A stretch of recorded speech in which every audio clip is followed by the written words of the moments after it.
Shalom Bapak Ibu, apa kabar? Kelihatannya baik-baik semua. Memang ya Nesta dengan tim bikin kita goyang terus dari tadi. Dan saya lihat saudara cerianya luar biasa. Tapi hopefully keceriaan kita bukan karena merespon nada musik. Ya, saya pemusik, maksudnya ya nggak sejago mereka. Tapi saya tidak mau meresponi sukacita karena hanya dengar nada musik. Tapi respon saya adalah respon kesadaran bahwa Tuhan ada bersama kita. Amin.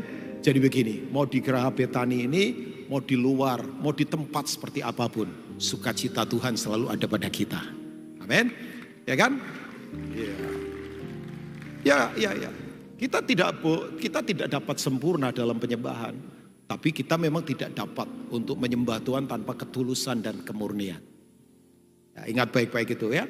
Bahwa kita memang tidak dapat sempurna menyembah Tuhan karena daging kita masih daging yang satu kali harus diganti dengan tubuh kemuliaan. Tapi kan kita tidak dapat menyembah Tuhan kalau kita tidak punya ketulusan yang lahir dari kedalaman hati. Makanya jangan responi Tuhan karena dengar hanya nada musik. Ya, nanti cuma sadar Tuhannya di gedung gereja. Tapi responi Tuhan dengan kesadaran dari dalam. Bahwa dimanapun apapun situasinya, buruk atau baik, susah atau senang, sakit atau sehat, Tuhan tetap baik kok. Ya, iyalah Tuhan tetap baik, dia tetap baik. Oke. Izinkan hari ini tanpa menggurui Bapak Ibu, ya saya senang bisa ada di sini lagi, ketemu banyak sahabat, ya kakak-kakak senior, ada Pastor Chris, ada Pak Agung, ada Pak Yahya, ada Pak Ponco, sahabat baik saya, ada Pak Roni, Koroni. Ya, senang boleh bersama di gereja Betani yang ada di Nginden ini. Saya bersyukur ini anugerah dari Tuhan. Ya, nah, ini bulan Christmas kan, ini bulan Natal sudah. Nah, jadi saya coba dari tadi saya coba merenung apa yang ada di dalam ini yang Tuhan taruh. Udah persiapan, ada beberapa hal yang ingin saya bagikan. Tapi nggak tahu kenapa hari ini saya ingin coba share sedikit soal Natal ya. Nah Bapak Ibu, tema PGI kalau nggak salah. PGI itu saya nggak tahu Betani ini termasuk PGI atau bukan ya. Atau PGPI ya. Ya karena banyak ya ada PGPI, ada ya itu aras-aras organisasi nasional lah ya. Tapi tema tahun ini kalau nggak salah dari PGI adalah mereka menemukan jalan lain. Itu konteks dari orang-orang Majus. Ya kalau nggak salah itu ya temanya itu kalau secara nasional. Nah PGPI saya nggak tahu apa, saya nggak ngerti temanya nasional apa itu ya. Tapi apapun Bapak Ibu, ini kan kembali ke ayat-ayat firman. Nah kalau Bapak Ibu membaca di Matius pasal 2 tentang cerita orang Majus, ya kan? Itu kan perjalanan yang tidak mudah. Katakan perjalanan Bapak Ibu, katakan perjalanan. Kekristenan itu kan disebut dengan jalan. Makanya Yesus berkata, I am the way. Aku ini jalan. Nah, jalan, the way is talking about ya our life. Ini bicara kehidupan kita. Karena dalam hidup ini perjalanan. Ya kalau nggak percaya, tanya sama Ebit GAD lah. Ya kan? Lagu-lagunya kan lagu-lagu perjalanan-perjalanan. Ya Bapak Ibu yang penggemar itu, ya tahu ya Ebit GAD. Yang tahu Ebit GAD, tolong angkat tangan. Yang tahu Ebit GAD, oh iya berarti sudah tua. Ya nggak apa-apa, saya juga tahu berarti saya sudah tua. Tapi anak-anak muda juga banyak yang suka kok lagu-lagunya ya didaur ulang. Kok didaur ulang apa sih? Di aransemen ulang misalnya lagu-lagunya dia luar biasa. Nah dalam perjalanan orang-orang Majus, Bapak Ibu, kita pikir perjalanan biasa. Enggak. Orang Majus itu menemukan Yesus di satu rumah. Ya tidak di kandang tapi di rumah. Ya menurut tafsiran kira-kira saya tafsirkan. Mereka itu ketemu Yesus waktu Yesus sudah berusia 2 tahun. Jadi bukan kalau ada postcard Natal yang menggambar bahwa Yesus itu ketemu, orang Majus ketemu Yesus mempersembahkan emas perak dan kemenyan itu, mur. Itu campur bersama dengan para gembala. Menurut saya kok kurang tepat ya. Sebab dikatakan di rumah ketemunya. Ya. Nah ini perjalanan ini begitu luar biasa. Saya nggak tahu berapa lama mereka berjalan dari timur. Sekian minggu kah, sekian bulan kah, atau berapa lama? Saya nggak tahu. Berapa apa maksudnya? Kapan mereka melihat bintang yang menjadi sign dari miracle sense buat tanda mujizat bahwa ada raja yang lahir? Nah, Bapak Ibu, waktu mereka berjalan dan masuk Yerusalem, itu menggegerkan istana. Berarti timnya mereka itu tidak sedikit, nggak cuma 3 orang, pasti banyak. Ya, dengan para pengawal yang banyak. Karena itu menggegerkan Yerusalem. Seluruh Yerusalem itu geger. Ini rombongan para bangsawan, orang ahli di bidang yang luar biasa. Kok sampai masuk jauh-jauh dari timur pergi ke Yerusalem dengan perjalanan yang resikonya luar biasa. Kalau sekarang Bapak Ibu enak kan ke Batu, ke Malang, ke daerah Jawa Tengah sudah ada tol atau jalan arteri. Ya, ada jelas. Tapi mereka ini perjalanannya menurut saya luar biasa. Belum tantangan perampok misalnya. Belum tantangan alam. Kalau ada badai pasir, ngerinya luar biasa. Makanya para wanita di sana kenapa pakaiannya harus pakaian tertentu. Karena kalau ada badai pasir itu bisa masuk kemana-mana. Dan orang bisa terkubur hidup-hidup. Ekstrim cuaca. Bisa panas banget lebih dari 40 derajat. Bisa paling tinggi 60 derajat. Bisa dingin banget. Bisa di bawah 0 derajat. Ya.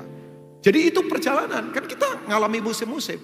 Musim semi, musim hujan, musim panas, musim gak enak, musim sukacita, musim duka cita, musim tangisan, musim kemudian ketawa. Apa saja kita mengalami dalam kehidupan. Ya, coba bayangkan. Itu perjalanan. Dan memang dalam perjalanan begini bisa capek. Perjalanan jauh membuat orang capek itu normal. Tapi kalau jalan baru sebentar sudah capek, berarti sekarat di dalam. Ada dying inside. Ya, ada sesuatu yang salah di dalam. Pernah lihat ada orang baru nikah sebentar sudah capek, baru pelayanan sebentar sudah capek, baru berkorban sebentar sudah capek. Nah, itu namanya ya berarti ada sesuatu yang nggak kuat di dalam. Ya kan? Coba. Ya. Nah, saya kembali kepada apa yang ingin saya katakan buat Bapak Ibu. Nanti kita baca ayat ya. Saya baca mungkin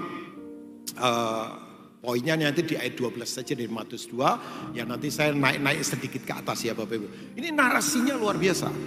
Jadi begitu menggegerkan istana sampai kemudian Herodes menemui mereka. Ini Herodes Agung karena ada Herodes Antipas dan Herodes yang lain ya. Tapi ini Herodes Agung, penguasa di Yerusalem waktu itu. Nah Bapak Ibu saya ingin ke ayat 12, thank you multimedia. Ke ayat 12 dari Matius pasal yang ke 2, tema hari ini ya saya ingin sampaikan tentang jalan lain. Ya, saya percaya begini, Tuhan kita dia adalah jalan kehidupan. Amin. Tapi dia tidak hanya jalan, dia pembuat jalan. Ya, dia the way maker, dia pembuat jalan. Saya suka lagu itu tuh. Dia memang pembuat jalan. Ya, makanya saya tadi katakan dalam doa, yang lagi putus asa percayalah. Gak usah putus asa kok. Tuhan sanggup membuka jalan baru buat kita. Ada jalan lain ke depan ini Bapak Ibu, amin.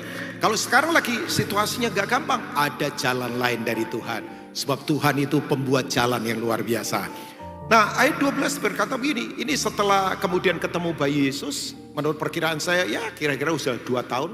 Karena setelah mereka nanti tidak lagi kembali ke Herodes, kan Herodes bilang, kamu selidiki, kalian selidiki, nanti siapa itu raja, aku mau datang menyembah dia. Ternyata mereka pulang, gak ke Herodes lagi. Makanya Herodes ngamuk, marah. Ya dengan kekuatan kekuasaannya, dia bunuh anak-anak berusia 2 tahun ke bawah. Nah dari situlah saya tafsirkan, kira-kira Yesus sudah berusia 2 tahun itu. Ya, jadi maksud saya katakan itu perjalanan yang tidak gampang, gak mudah. Perjalanan ini tidak mudah. Saya yakin sementara saya sharing ini ada dari Bapak Ibu yang dapat banyak inspirasi. Oh iya, perjalanan kehidupan kekristenan kita itu perjalanan. Siapa bisa berkata ikut Kristen itu ikut Kristus itu gampang? Enggak gampang. Tekanannya tidak mudah. Kita ada di sistem yang sangat jahat sekarang ini. Sistem dunia kan.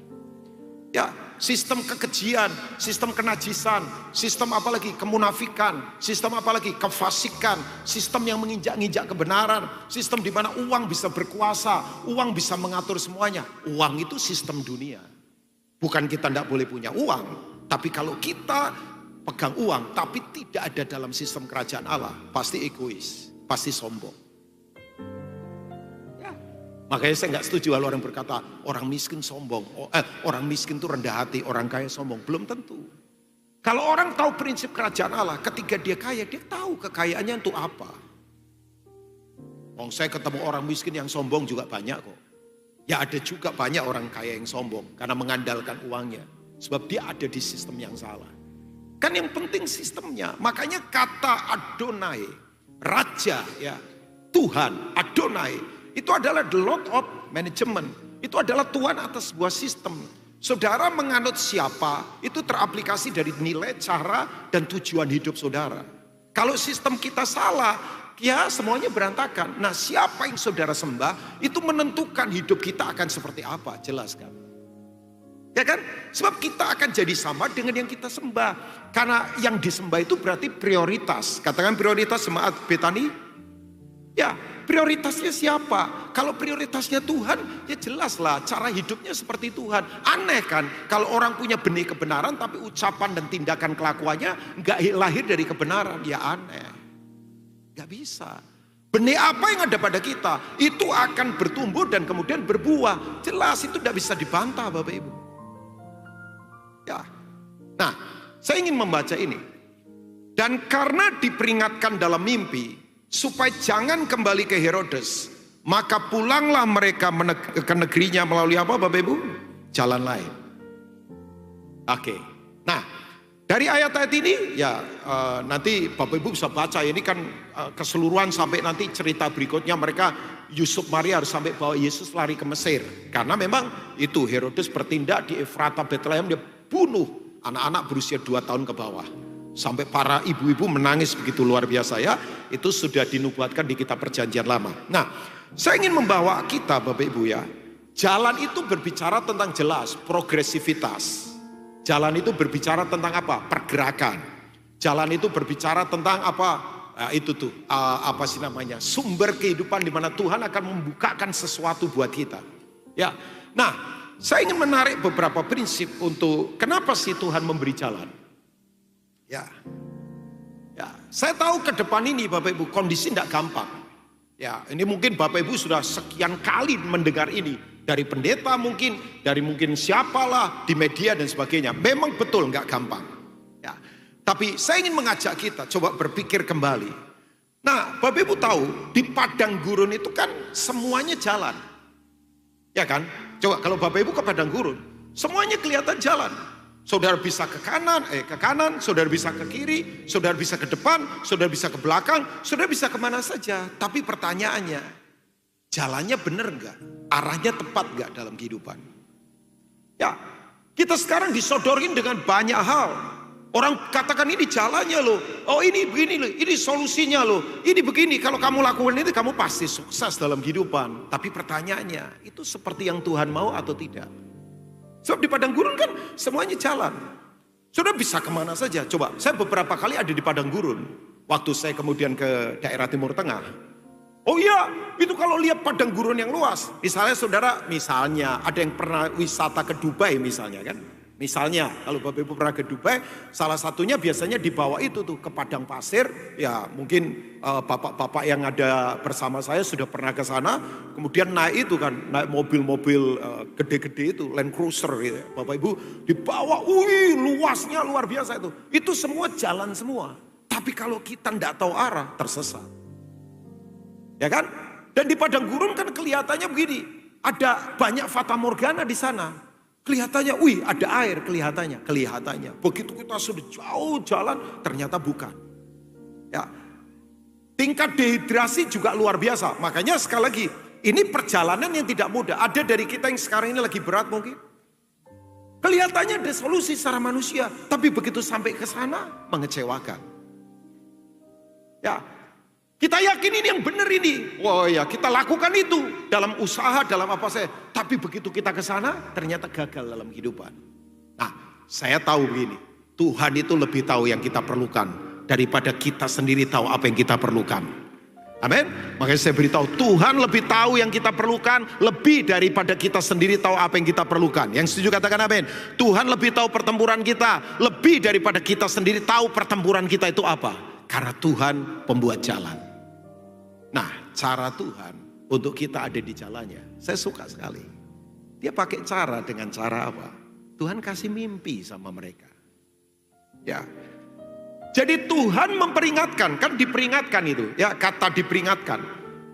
Saudara highlight kata itu, garis bawahi kata itu yang punya Alkitab buku ya. Kata diperingatkan itu penting, berarti ada sesuatu yang sangat urgent dan sangat penting. Very important. Sangat penting sekali. Kenapa diperingatkan? Sebab resikonya kalau kita salah jalan, berantakan. Saya orang yang tidak mau dalam hidup memutuskan untuk kemudian begini, buang-buang waktu semuanya, capek. Saya tidak mau. Ya, tadi pagi saya bangun ya, agak lebih awal sih, kira-kira jam 3:30. Ya setelah itu saya sempat bisa tidur lagi sebentar sebelum saya kemudian sarapan dan sebagainya. Tapi saya beritahu Bapak Ibu, saya tiap hari putus. Kalau enggak disentuh oleh Tuhan, saya enggak mau melakukan apapun. Kakak rohani saya lebih hebat lagi. Dari awal dia bertobat, sekarang dia pelayanan mungkin sudah lebih 40 tahun. Ya 40 tahun lebih lah. Saya kira-kira hampir 30 tahun lebih pelayanan. 35 tahunan. Dia sudah hampir 40 tahun lah. I think mungkin 45 tahun pelayanan. Bayangkan. Dia bilang sama saya. Ya, Bin, ini saya belum lama ketemu. Sejak saya bertobat sampai sekarang. Bapak Ibu tahu nggak? Dia itu tidak mau sarapan sebelum baca firman. Ya, Bapak Ibu nggak harus ngikutin kayak dia kan. Tiap orang kan punya pengalaman. Tapi luar biasa. Sampai sekarang ini dia pernah coba sarapan dulu sebelum baca firman. Nek mau muntah.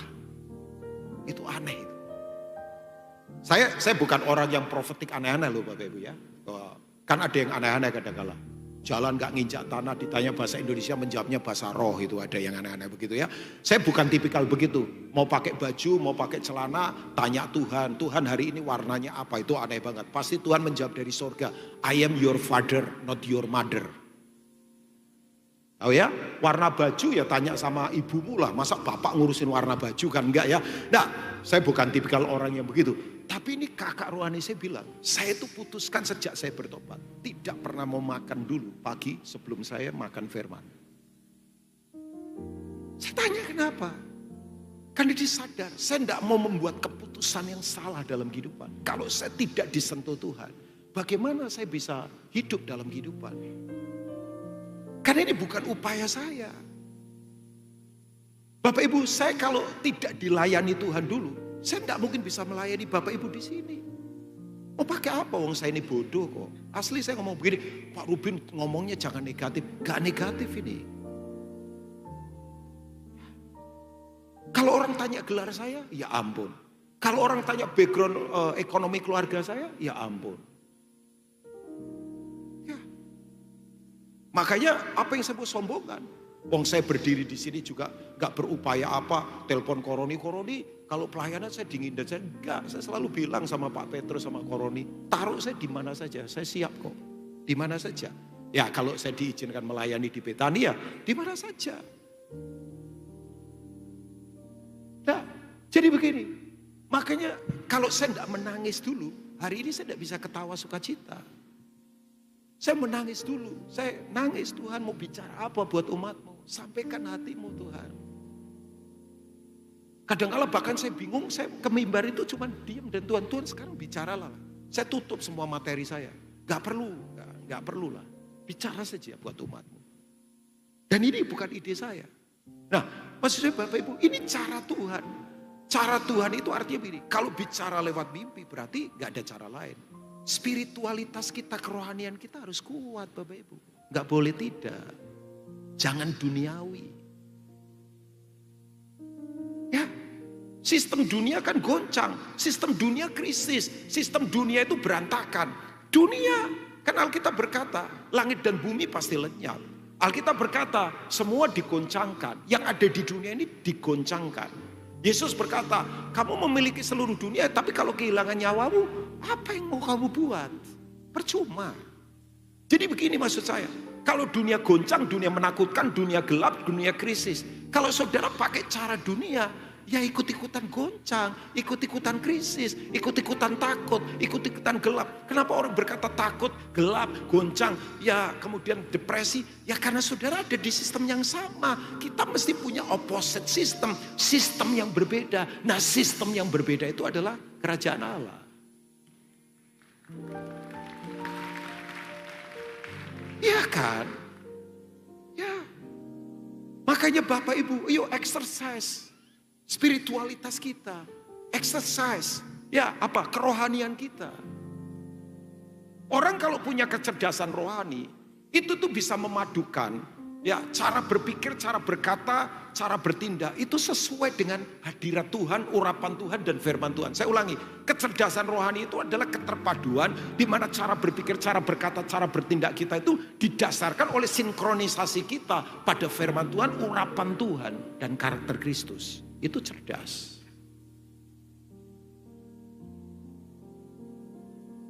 Amin. Pengkhotbah 9 ayat 11. Atau saya kebalik ya. Pengkhotbah 9 ayat 11. Boleh multimedia? Thank you ya. Belum ya? Saya salah ayat. Pengkhotbah 9 ayat 11. Pengkhotbah 9 ayat 11. Bukan 10. Pengkhotbah 9, coba saya tiba-tiba ayat ini muncul di. Ya. Boleh, oh Bapak Ibu bisa lihat ya. Gak ada ya, oh ini ya, thank you multimedia. Coba.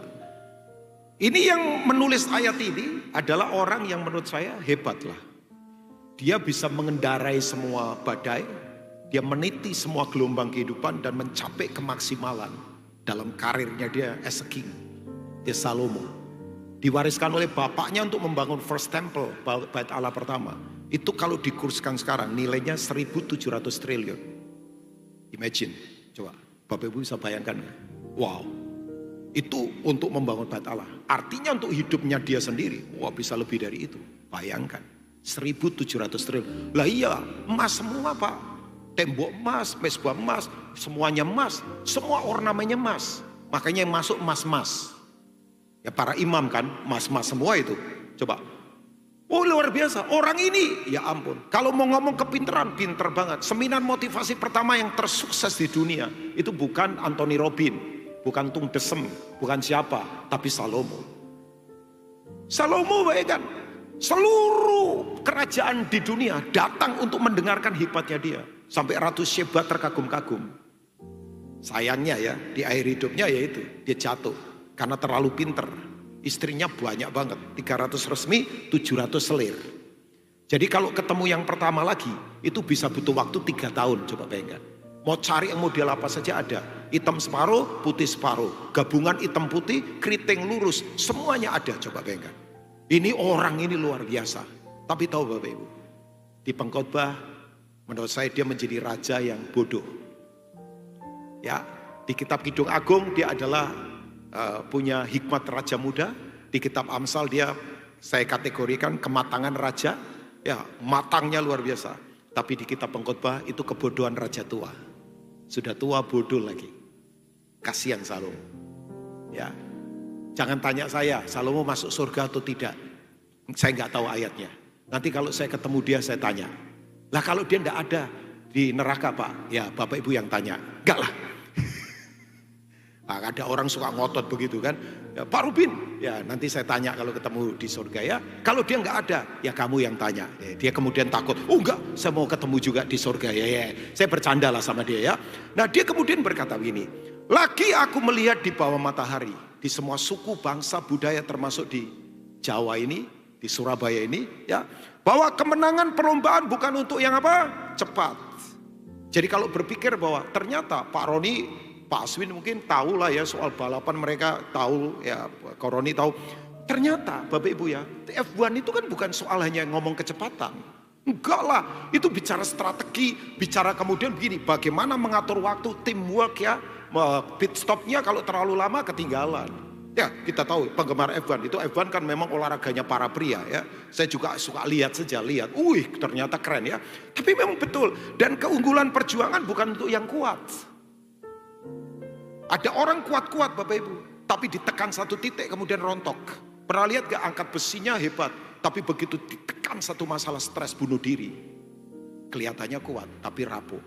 Bapak Ibu jangan lihat orang dari fisik. Nah. Juga roti bukan untuk yang berhikmat. Pernah lihat gak ada orang bergelar tinggi, tapi hidupnya Makan saja susah misalnya.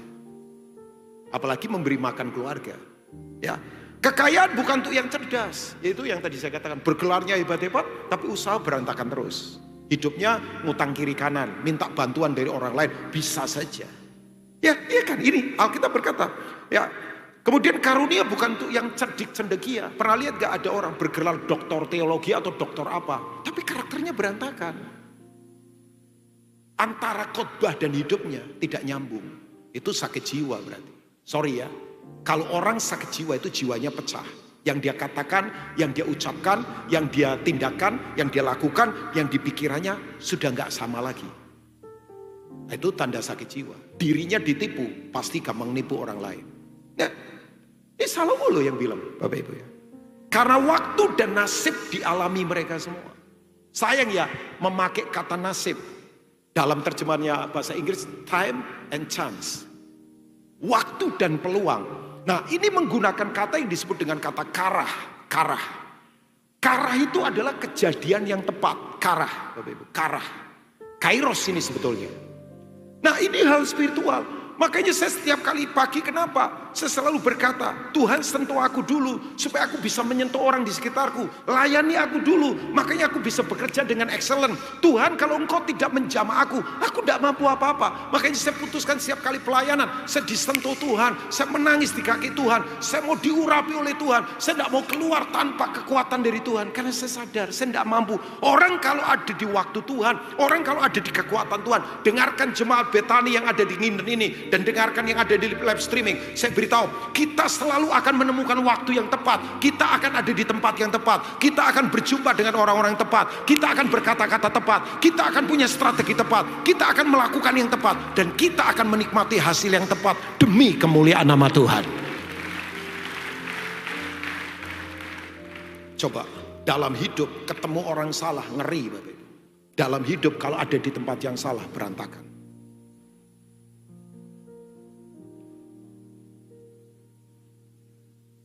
Yuk, ada di sini yang sudah mulai ada di tempat yang salah. Kembali. Bangun yuk, spiritualitas kita kuat.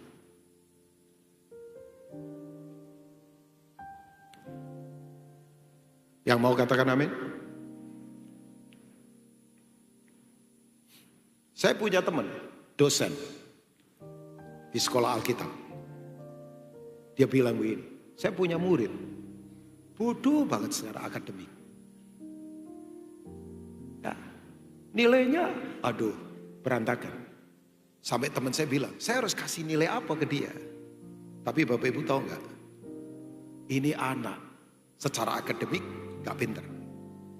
Sampai seringkali dibully sama orang sekitarnya. Tapi anak ini hatinya untuk Tuhan. Cari Tuhan, melekat sama Tuhan, gampang nangis di hadapan Tuhan. Tahu Bapak Ibu, anak ini dipakai Tuhan luar biasa. Sekarang jadi gembala. Bapak Ibu tahu nggak? Setiap weekend kan ada tugas dari sekolah Alkitab untuk penginjilan atau untuk pelayanan. Pelayanan kemana? Ke desa, kemana kan biasa. Saudara yang sekolah Alkitab atau gereja ini kan ada sekolah Alkitab ya. Ya kan bikin begitu tugas ya. Setelah teori praktek begitu kan. Nah, Bapak Ibu tahu nggak? Ini anak Bapak Ibu. Ini orang dari bukan dari Jawa, luar Jawa. Ya. Anak ini luar biasa, hatinya melekat sama Tuhan. Dan ternyata hidupnya betul-betul berdampak buat kerajaan Allah. Tahu Bapak Ibu, dia cuma bawa traktat, tapi traktatnya itu bahasa Jawa Kromo Inggil. Jadi ini Jawanya Jawa Kromo Inggil, kayak Jawa-Jawa Jogja, Jawa-Jawa Solo sekitarnya itu ya Bapak Ibu ya. Kalau orang Surabaya kan ya Jawanya bukan Kromo Inggil kan. Ya ada mungkin yang bisa kan. Orang Surabaya kan ngomong, wah saya paling suka ketemu orang Surabaya ya. Jelas di depan, ya jelas di depan sudah. Di belakang enggak pernah ribut lagi. Ya mestinya begitulah ya. Enggak usah kemudian cenganges-cenganges di depan, ternyata di belakang nusuk, janganlah ya. Kita mesti begitu lebih bagus saja. Clear di depan, bang. Udah, semua jelas gitu kan. Nah Bapak Ibu begini, anak ini turun ke jalan-jalan. Tahu nggak Bapak Ibu? Ngobrol sama supir-supir angkot, ibu-ibu di pasar, tukang-tukang beca. Bagikan traktatnya itu. Terus dia ngomong begini, Pak, saya kan bukan orang Jawa pakai bahasa Indonesia. Tolong Bapak bacakan tulisan ini Kemudian bapak terjemahkan artinya ke bahasa Indonesia. Maksudnya diterjemahkan ke bahasa Indonesia. Ini bapaknya senang, ibunya senang. Dibaca ya traktat itu, tulisan pendek beberapa kata saja, ayat-ayat firman. Dibaca dalam bahasa Kromo Inggil. Setelah dibaca, Bapak Ibu tahu, itu beberapa temannya mendengar juga. Terus anak ini bilang, Pak boleh nggak diterjemahkan ke bahasa Indonesia? Diterjemahkan ke bahasa Indonesia. Berarti firman dibaca berapa kali Bapak Ibu? 2 kali. Nah saya tahu gini, firman itu Tuhan sendiri. Dalam firman ada roh dan kehidupan. Yohanes 6 berkata, firman ucapan perkataanku itu adalah roh dan hidup. Yang setuju katakan amin. Makanya saudara kalau ketemu firman, saudara hidup dalam firman, saudara berjalan dalam firman, saudara itu sedang dilayani Tuhan. Ya Wahyu 19 berkata, nama Yesus itu adalah firman yang hidup. Jadi kalau saudara mau dilayani Yesus, sekali lagi, saya tidak mungkin bisa melayani kalau saya tidak dilayani Tuhan. Saya tidak mungkin bisa memberi kalau saya tidak diberi Tuhan lebih dahulu. Saya tidak mungkin memulihkan orang lain kalau saya sendiri tidak dipulihkan oleh Tuhan. Jadi waktu firman dibaca Bapak Ibu, bayangkan ini orang-orang yang membaca ini dilawat Tuhan dan bertobat. Saya dengar ini saya berkata wow. Secara akademik, oh ya nggak pinter dia, tapi secara spiritual luar biasa. Ya, dan saya berkata wow. Nah saya beritahu buat Bapak Ibu semua, yuk Tuhan akan memperingatkan kita dengan cara yang luar biasa. Lewat banyak hal menakjubkan ke depan ini. Percaya enggak roh Tuhan tidak terbatas? Percaya enggak kekuatan Tuhan tidak terbatas? Amin Bapak Ibu? Percaya enggak bahwa pertolongan Tuhan tidak terbatas? Percaya Bapak Ibu? Makanya betul, yuk bangun ini Bapak Ibu. Jangan apa-apa duniawi, apa-apa kasar, apa-apa kemudian pakai cara-cara kita sendiri. Capek.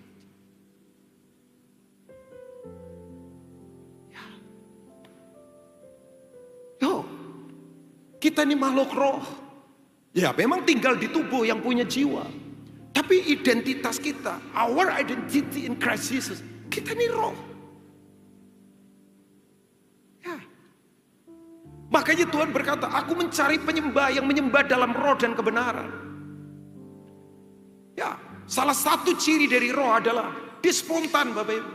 Roh itu begini, spontan, ada dari dalam, tidak dibuat-buat. Sorry ya, ibadah kita kadang-kala sudah kehilangan spontanitas. Kita sudah terlalu metodologi. Semua coba dimetodologikan. Makanya Bapak Ibu begini, kalau kita nggak betul-betul melekat sama roh Tuhan, logika kita main terus, pengalaman kita main terus, semua keakuan kita main terus. Lo coba bayangkan, orang-orang Majus ini orang-orang pinter, mereka orang-orang ahli di bidangnya. Bahkan ada yang menafsirkan mereka ahli perbintangan, mereka ahli astronomi, mereka ahli tentang musim, mereka ahli. Orang kalau menguasai langit berarti menguasai yang di bawah. Makanya betul, negara yang punya senjata langit yang hebat pasti menguasai dunia. Loh jujur saja lah. Siapa yang sekarang yang menguasai dunia? Ya kalau nggak China, Amerika. Kenapa? Persenjataan mereka di atas keren.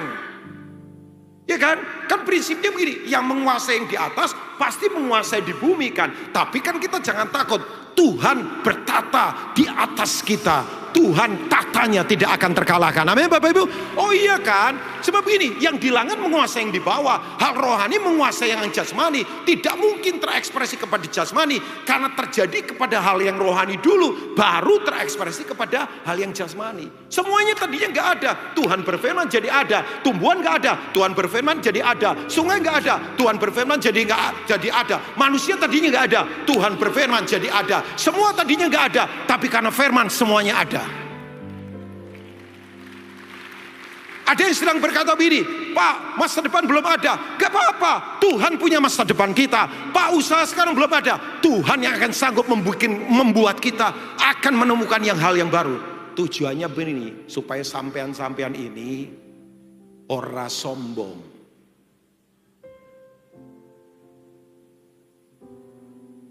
Sing sombong-sombong bertobat. Cara Tuhan itu hanya bisa kita dapat kalau kita nyambung sama Dia. Ya kalau nggak ada di cara Tuhan, bagaimana kita nyambung sama Tuhan? Kekristenan sorry ya, bukan seremonial, bukan liturgi agama. Kekristenan itu adalah keterhubungan kita melekat erat dengan Dia.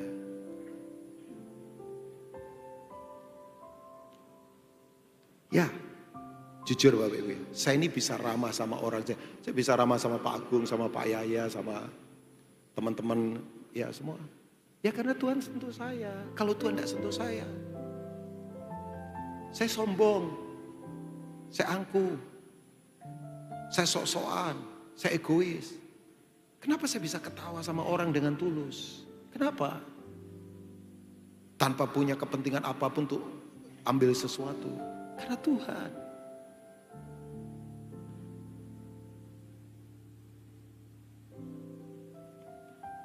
Iya kan? Saudara mau pakai cara apa? Ya, yang saya kagum dari orang Majus. Jauh tapi dilawat. Sorry ya, Herodes dan ahli Taurat. Itu ada di Yerusalem. Yang pernah ke Israel, Bapak Ibu kalau ke Israel. Dari Bethlehem sekarang wilayah Palestina. Ya, itu dari Bethlehem ke Yerusalem naik bus. Itu kalau lancar 25 menit. Jadi 25 minutes. Nyampe dan deket kan. Yang zaman dulu mungkin kalau naik naik keledai atau naik kuda itu ya nggak mungkin berhari-hari lah. Sebentar paling. Orang yang dekat tidak dilawat.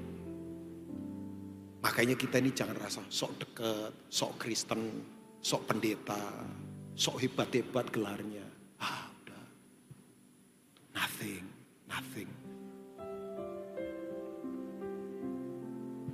Wah, aku lahir dari suku Kristen kok Pak.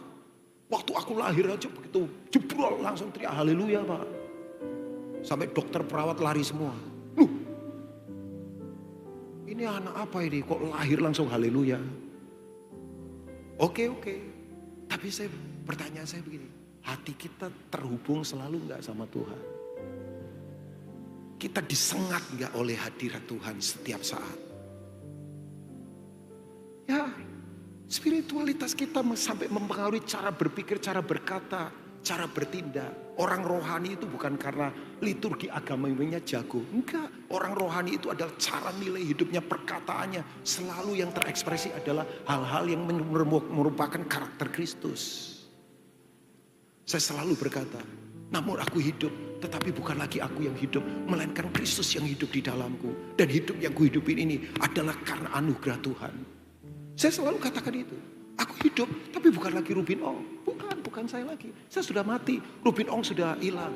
Yang ada adalah Kristus yang ada di dalam saya. Ada banyak orang kan taunya Kristus sejarah. Oh, sejarah saja. Tapi enggak. Harus Kristus sekarang yang kita hidupi. Orang tanya di mana Kristus? Dia ada di dalam kita. Sementara agama lain atau bahkan ada orang yang spiritnya agama cari Tuhan. Kemana. Tuhan ada di dalam kita. Inside, berdiam. Saya beritahu jemaat Tuhan di Betani Nginden ini. Tuhan berdiam di dalam kita. Kolose 1 ayat 27. Which is Christ in you, the hope of glory. Bahwa Kristus berdiam di dalam kamu. Itulah pengharapan akan kemuliaan. Kita punya harapan, kita punya kemuliaan, kita punya kekuatan yang tak terbatas. Saya kagum sama orang Majus. Logikanya ditanggalkan. Pergi ke jalan lain, itu kan gak gampang. Berarti lebih panjang lagi. Berarti nanti tantangannya lebih berat lagi. Jalan yang tidak seperti biasanya. Orang kan sukanya, pokoknya jalan ini. Oh ini, menurut metodologi A, B, C, D, E, F, G. Jadi begini, Tuhan coba dikotakkan dalam sebuah penjara yang kita coba create sendiri. Makanya banyak orang begini, menciptakan Tuhan menurut kemauannya dia. Tuhan adalah seperti yang saya pikirkan. Tuhan adalah seperti yang saya mau. Tuhan adalah seperti yang menjadi kebutuhan saya. Kalau tidak itu berarti dia bukan Tuhan. Makanya begini, berapa banyak orang datang ke Tuhan saja lewat doa begini, selalu minta legitimasi untuk Tuhan menyetujui yang saya harus mau. Gak bisa Bapak Ibu.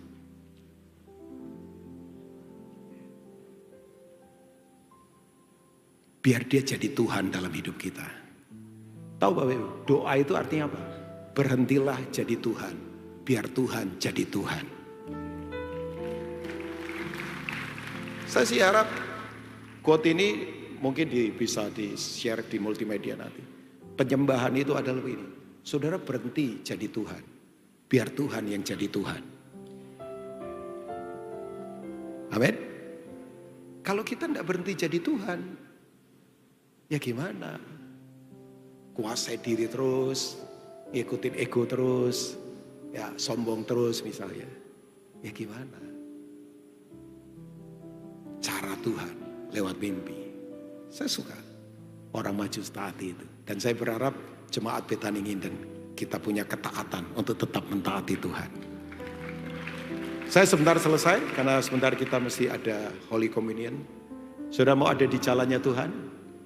Yang mau katakan amin? Jalan Tuhan. Dia bisa mengubah padang gurun menjadi tempat bermuara air yang begitu luar biasa. Jalan Tuhan, Alkitab berkata dalam Yesaya pasal 43, dia akan memancarkan air di padang gurun, di batu-batu yang keras seperti apa. Jalan Tuhan, itu jalan yang luar biasa. Di tengah laut seperti apapun, dia bisa belah. Untuk kita semua bisa berjalan dengan mujizat yang begitu luar biasa. Nah, tujuan Tuhan membuka jalan lain. Saya suka, saya selesai dengan ini. Tapi tolong yang terakhir ini jangan lupa. Yaitu begini, tujuannya Tuhan apa sih memberi jalan lain? Supaya tidak kembali ke Herodes. Tidak kembali kemana? Herodes. Tidak kembali kemana? Iya dong. Supaya coba nanti ulang lagi multimedia di ayat 12 dari Matius 22. Setelah ini kita akan selesai. Dan nanti perjamuan kudus akan kita lakukan ya. Siapkan hati saudara. Saya percaya ya datang dengan sakit pasti ada hal-hal yang hebat yang Tuhan akan katakan dan nyatakan. Amin. Ya, karena diperingatkan dalam mimpi supaya jangan kembali kepada Herodes, maka pulanglah mereka ke negerinya melalui jalan lain. Nah, tujuannya supaya tidak kembali ke Herodes. Ya, kok Herodes Pak? Oh iya, saya waktu membaca ini buat saya. Jangan-jangan ada Herodes di dalam saya. Loh Pak, kok begitu? Oh ya, ini untuk saya Bapak Ibu. Karena Herodes itu begini. Herodes ini adalah Herodes Agung. Tahu Bapak Ibu, kan ada Herodes Antipas, ada Herodes yang lain. Tapi ini Herodes Agung. Orang ini biskopal, sakit jiwa. Kalau Bapak Ibu baca catatan sejarah, dia itu waktu mau mati sudah sakit parah. Udah jelas mau mati. Tapi dia berkata enggak lama mati. Dia suruh bunuh istri-istrinya dan anak-anaknya.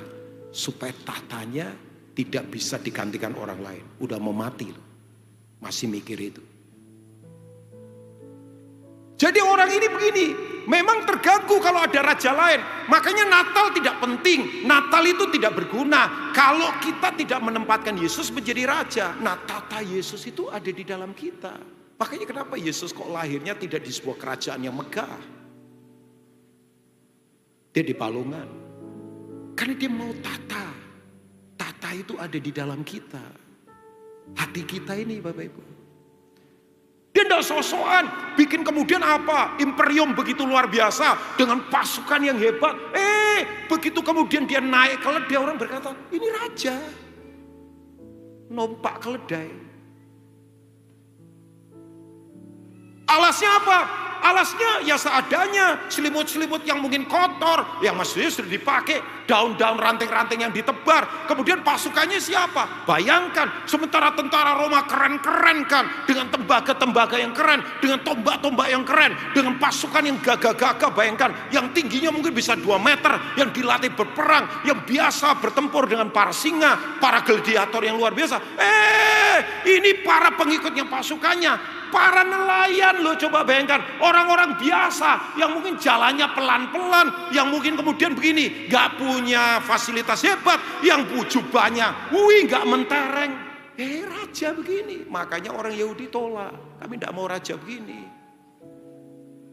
Konsep mereka tentang mesianik adalah yang keren dong, bertata seperti Daud, bertata seperti Salomo, take over seluruh dunia, mendirikan imperium yang berkuasa. Gak begitu caranya.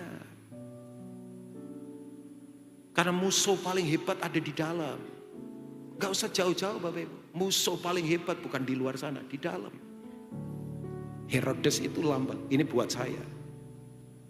Jangan-jangan saya ada Herodes. Karena Herodes ini rasa amannya dia taruh pada kesombongannya dia. Herodes. Makanya dia ngamuk. Waktu orang Majus pulang, tidak memberitahu siapa raja itu. Dia marah, dia bunuh semua anak-anak. Dia tidak peduli, dia kejinya luar biasa. Karena begini, dia tidak mau ada yang menggantikan akunya. Aku itu penyembahan tertua di dunia. Yesaya pasal 14. Aku mau naik, aku mau bertata, aku mau bersemayam. Aku mau menguasai. Itu setan, Lucifer. Dibuang ke bumi. Dan Bapak Ibu tahu nggak? Herodes berikutnya apa? Kumpulkan para ahli Taurat. Ayat 4-5 di atas. Nanti Bapak Ibu bisa baca. Kumpulkan para ahli Taurat. Orang-orang yang jago dalam Taurat. Berapa banyak orang? Cuman mau tahu pengetahuan. Tapi tidak mau melakukan. Senang kalau dengar khotbah bagus. Senang kalau dengar pengajaran bagus. Senang saja. Perasaannya saja senang. Oh makin tahu. Sorry ya. Semua yang ada di sini tidak pernah bisa mengubah di sini. Makanya pastikan semua pengkhotbah yang cuma pakai ini. Sorry itu saya. Ini tidak bisa mengubah kehidupan. Kekristenan tidak kurang para teolog hebat. Kekristenan tidak kurang para apologetika yang hebat-hebat. Tapi sedih kan, berdebat kiri kanan. Dipikir pengenalan Tuhan hanya lewat perdebatan. Yang hasilnya membuat orang pada luka. Pengenalan Tuhan itu lewat intim dengan Tuhan. Bukan lewat perdebatan. Stop yang suka berdebat-debat. Saling tuding-tuding. Sampai hubungan jadi rusak semua. Capek kita.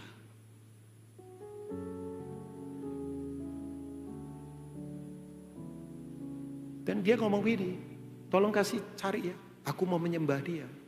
Apakah penyembahan tulus? Penyembahan yang cuma wacana, penyembahan yang cuma teori. Karena hatinya tidak mau, ada yang menggantikan dia. Makanya penyembahan tidak akan berguna kalau kita tidak taruh keakuan dan kebisaan kita di kaki Tuhan dan berkata, Tuhan aku menyerah. Aku gak bisa Tuhan, aku gak bisa. Aku gak bisa Tuhan, aku gak bisa Tuhan. Paulus saja orang hebat begitu. Di antara para rasul, aku paling hina. Oh ya. Saya berharap ini menjadi pesan profetik. Dan berikutnya lagi Herodes apa? Tidak pernah berpikir generasi. Pokoknya saya yang berkuasa. Dia bunuh anak-anak. Itu generasi berikutnya. Saya ini orang yang saya yang generasi. Saya akan bertempur untuk sesuatu yang lebih penting daripada hidup saya. Generasi. Puluhan tahun saya ada di situ. Sampai sekarang. Saya paling suka lihat anak-anak muda dipakai Tuhan. Saya paling suka. Anak-anak muda dengarkan. Kakakmu ini berbicara. Kalian bukan pemimpin masa depan. Kalian pemimpin masa kini.